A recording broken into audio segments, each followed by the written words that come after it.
Hello friends, welcome back to my new video guys and my YouTube channel. Today when we are going to talk about guys display and brightness setting, and today video title is how to enable eyes protection mode in Oppo phone. Friends, you want to enable your phone eyes protection mode settings, so how can you enable it?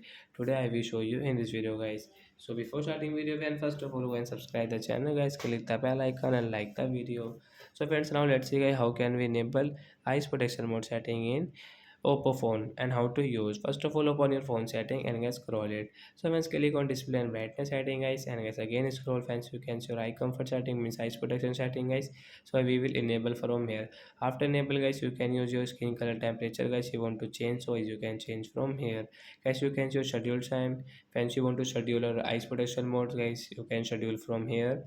So like that guy, we can enable eyes protection mode setting and we can use it. So when we phone operate at night, so we should enable guys eyes protection mode setting. It is good for your eyes guys, you can use your phone easily. So like that guy, we can enable and we can use it. So that's it guys, thanks for watching the video, bye guys.